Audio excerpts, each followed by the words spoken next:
Hello, Kevin. Hello, Cathy. Welcome to my bakery. Good. Come Thank on you. in. Come and see the finished result. Oh my God. What have you done to this building?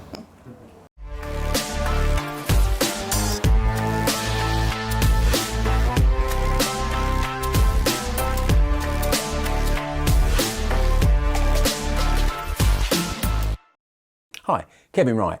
Today I'm doing one of my favourite parts of my mentee case study videos, which is the wrap-up video so we can see the finished product. I'm back in the little delightful Kent village of Mersham with Cathy from Cathy and the Bakery. You may have been watching the previous episodes. If not, jump on and watch some of those now. So I'm going to talk to Cathy and we're going to see what the journey has been like, and we're going to give you a glimpse, or more than a glimpse, of the finished building so we can see the massive transformation that Cathy's managed to achieve. So, Cathy, morning. Hello.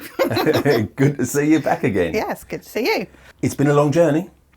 It has been a long journey, 2 years actually exactly, from the day I bought it at auction, post-auction, to the day that we actually said, right, we're finished. There's nothing else I can do. It was exactly 2 years. So yeah, a long journey, but hopefully a worthwhile one. Not all your fault though, because you had some planning delays and after that, lockdown delays. Yeah, absolutely. I mean, the planning permission itself took 6 months to come through. So we didn't actually get planning through until February, just before we went into the first national lockdown. So I mean, that hugely delayed things. And then in terms of the build really didn't get going until January of this year, when of course we were in the second lockdown. And the builders went down one by one like dominoes with COVID. So it really did slow things down, coupled with shortage of things like cement, which they were struggling to get hold of, and other building supplies. So I mean, it has been a challenge. Yeah. And I mean, fortunately for me, the bridging finance took quite a long time to come through. So, you know, I wasn't sort of sat here stressing over that.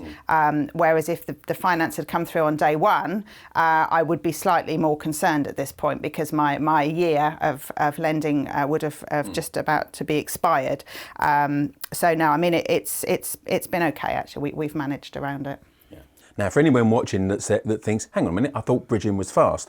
In most cases it is, but in this particular case, as brokers, we had a bit of an extra issue or two, because this was Cathy's first project. It was an unsold auction lot. It was a commercial property. It was next to a pub, and it was plan independent. So there was an awful lot of issues there that made it trickier to get a bridging lender to lend. But there's always at least one bridging lender that will lend on any project, and actually we found two and picked the best of the two. Now, because it was a bit of a leap in the dark for Cathy, then that meant that the bridgers had to do an awful lot more background underwriting, which delayed it. It took about 16 weeks when normally you'd get bridging through in about 4 to 6 weeks. So, but it actually turned out to be advantageous, because that was 16 weeks worth of bridging that you didn't have to pay. And I think part of the success that we're going to see that you've made of this project is the team that you put around you. Yes, I mean, I was very happy from day one that I picked the right architect. I spoke to 3 architects who came and had a look, and Tim Ellis, the conservation architect that I used, we just got on very well. You know, we're the same age, we have the same sense of humour. He immediately got what I wanted to do.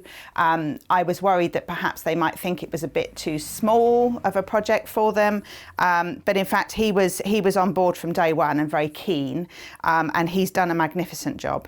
And the builders that I subsequently ended up using have worked with him before, and so there was immediately an understanding between the builder and the architect, and I can see now that had that relationship not been there, things might not have been quite as smooth as they have been. One thing I've forgotten to say, it was also grade 2 listed. So there's another complication that strung out the bridging a bit longer than would have normally been the case. So if you're watching this and thinking, oh, I don't want bridging to take 16 weeks, it almost certainly won't. So budget. Did you keep on budget? Ha ha. No, haha, I didn't. No, and this is, a massive learning curve for me. Nothing actually came in on budget. So originally, my very finger in the wind idea of what it might cost for the build was 120,000. And I remember talking to various people at the time and them saying, oh, that's quite a healthy budget. You should be all right with that. So I was thinking, amazing, this is great. 120 be fine. In fact, the build cost came in at 180 all in. Yeah, with the fixtures and fittings adding another 22 to that. There were also a couple of elements which I hadn't allowed for. Again, learning curve. Things like the secondary glazing came in at a whopping 6,500, which I had no idea secondary glazing would be so expensive. I had no idea it still existed. Well, no, well, there you go. But a huge amount that I hadn't allowed that much for. Sure. I'd allowed a couple of grand, thinking that would be fine. And equally, the damp proofing, which we had to do, although there had been an element of damp proofing allowed for in the builder's costs. In fact, when we had the specialist company out to survey, we needed to do a whole different thing with the damp proofing, and it turned out to be a much bigger job. It's all had to be done with a special thing called a Newton membrane, which is pinned to all the walls and the floors. So in fact, again, that came in at about 6,500. So, all of these costs were things that I hadn't budgeted for. Another thing was we found at one point that the whole of the first floor was being supported with a railway sleeper, which had obviously been put in by a very thrifty builder somewhere in the sort of 1800s. But I mean, building control had an absolute fit when they saw that. So had to get in a structural engineer. Oh, that'll be another 500 quid, please. And everything cost more, and not just a few quid more, 500, 1,000, 5,000. It was big chunks of money. And so, yeah, very big learning curve. But it's all experience that I can take forward with me. Mind you, part of the thing was that it had actually never been lived in. So there was no plumbing, no heating. So everything had to be put in from scratch. So I guess that's an unusual element of a build, because most of the time you would be taking a property that had got the basics in, you were just updating it. So that's right. I mean, the drainage in itself was a huge job, because not only did we, obviously we had to dig the drains through the building on the ground floor, but they then had to be connected up to the main sewer, because our floor level was different to the sewer level outside. They then had to build a brick chamber, and this all has to be approved by the water authority. You can't just do it. Again, that was another £1,500 for them to build this huge brick chamber. It was beautiful when it was done. You could almost have had that as a fourth bedroom. But it was another cost. But you're right that none of those things were here to start off with. It really was a complete blank canvas. So when we were here originally, your aim was to make this a flip project. In other words, to sell it on. Has anything changed on that? No, ultimately I'm still, it's gone on the market. So as soon as it was finished, actually slightly towards the beginning of August, I got in 3 estate agents to give me a market appraisal. I honestly had no idea at all at that time what it could be worth on the open market. I'd had a look on Wright, but the thing is, it's a very unique property, as you've seen. You really can't do a comparison. It's a 3-bedroom semi-detached cottage, but it's not your average 3-bedroom semi-detached cottage. So I was thinking kind of round about maybe 450 mark, which would have been okay. I would have still made a profit, not as big as I had originally wanted, but I would still have made a profit. And so I got in 3 agents, 2 very local agents. One, in fact, have offices in the village. The other are based in Ashford. And then I got in a national firm who have an office in Canterbury. And I was very very happy to receive amazing market appraisal. I mean, they all three loved it, which was very gratifying, because, you know, it's one thing showing your project to friends and family and them saying, oh, it's lovely, but they're not going to tell you it's not, are they? But to have, you know, three completely independent people look around and say how lovely it looked and to comment on the standard and the presentation, I was really happy with their comments. And they came in with three valuations, the top one being 550k from the national agent. Now, I understand that is probably top whack, but I agreed with them in that I think it's a project that will appeal to people in the city possibly as a second home, or somebody that works in London and wants to commute into the office a couple of days a week. The bus stop opposite the bus goes straight into Ashford, and from Ashford it's a really easy commute into central London. So yes, it's currently on the market with that agent for 550. Well, that would be great. And I think throughout, you know, because obviously I've been keeping track with you throughout the project, and it seemed that in the early part of the project, it was all cost escalation and profit minimisation. And I know at least more than one point, actually, you were a bit despondent about making any money at all on it. But then things started to turn around, didn't they? So like the saving 16 weeks worth of bridging costs and other things, I'm trying to remember what they were now, you'll probably enlighten me, but other things sort of turned around. You think, oh, well, that's going to make it a bit a higher value than it was previously. And of course, what you've just said, you know, we've had the last few months where prices have been very, very strong.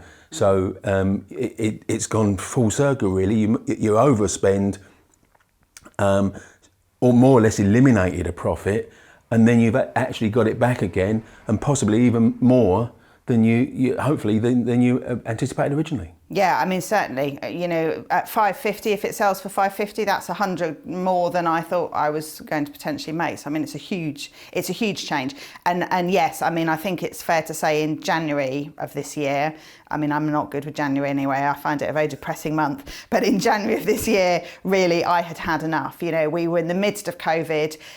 Nothing was coming in on budget. I just had to keep finding extra money. It really, at that point, you know, I had a spreadsheet which I was updating on a daily, almost weekly basis. And at that point, you know, I was thinking, okay, well, I might break even. And I thought, well, if I break even, that's fine. That's better than making a loss. I'm quite a positive person, so I was trying to see the positives, and I thought, well, I won't have made a loss, and think of all the learning that I've done in the process. So to go from that scenario in January to potentially selling for 550 in September, October is a huge leap. So you talked there about learning. So how would you quantify what you've learned on this project? Oh my goodness, the learning curve was so steep. In fact, it was probably vertical. It wasn't a curve. It was a vertical climb. But everything has added to my learning. I think the only part of the process that I was comfortable with initially was the final fit out, because with my job as an interior designer, I always knew that bit, you know, I could do with my eyes shut. That wasn't the problem. But the learning in terms of everything else has been phenomenal. And, you know, in terms of going forward to another project now, you know, I'm comfortable with the bridging process. I understand how that works, and hopefully next time it will be easier because I won't be a newbie anymore. I've already done one. I have a proven track record. You know, things in terms of timings and queuing things up, things like getting the communications put in, British Telecom. Oh my goodness, almost 6 months to get a telephone line put in, you know, because they're inept, basically. I should have ordered it months and months and months ago, but I didn't. Same thing with the electricity meters and things like that. The garden, I made the mistake of waiting until the builders had cleared out before I got the landscapers in. Big mistake, you know, book your landscapers and then tell the builders when they're starting and make sure they're cleared out by then. So there were lots of sort of smaller things as well as the bigger things. But yeah, I mean, it's all part of the process. you know, some silly small things. Don't let your plumber choose the size of your radiators is one of them, because my goodness me, we ended up with tall, narrow radiators under short, fat windows. Don't assume that your trades will centre something in a recess. If it's slightly off on the plan, they will fit it slightly off, regardless of whether it's a 50 centimetre basin in a 60 centimetre recess. So lots of little things added into the big things, but my confidence has escalated, and I'm so happy now that I can go forward with all that added information. I'm not saying I know it all, because every project is different, but yeah, the learning has been immense. And what about listed? Would you take on a listed building again? Oh, absolutely. Yes, I've already started looking for the next project. It did occur to me that perhaps I should do something slightly less complicated next time. Perhaps a quick injection of cash with a, you know, commercial to resi conversion, something like that. But I keep being drawn to these old buildings, and I think the benefit of that is that not many other people are, in terms of refurbishing, because they are tricky, they're hard to cost, they take time, you know, they're not a quick flip. But for me at the moment, running them alongside my other company, which is a full-time job, you know, I employ 9 staff, for me it's something that is manageable, and so yes, definitely take on a listed again. So, having got this marvellous result, and it is marvellous, and I can certainly understand why the 3 agents that came around were blown away with the quality of it, and I believe they said that it's of a quality they rarely see on the market, so, you know, full credit to you for that. But standing here now, looking back, and what would you say to the Cathy of 2 years ago? Oh, well, I would say to her, do it again, actually, because the learning for me is everything. And as I say, at one point I was prepared to break even, for the simple reason of I knew that I would take away so much experience. No, absolutely, I would do it again in a heartbeat, with no question. That's a wonderful outcome to have. So, Cathy, it's been an absolute inspiration to watch you deliver this project. I've been happy to be involved in it, and I look forward to seeing what you go on to achieve in the future. Thanks, Kevin. Well, a lot of it's down to your help and inspiration, so thank you for that. Okay, well, it's been great showing you around. Thanks for coming to have a look. All right, and best of luck with the sale, and I'll look forward to what you jump into next. All right, Kevin. Thanks very much. Take care. See you soon. Bye. Bye.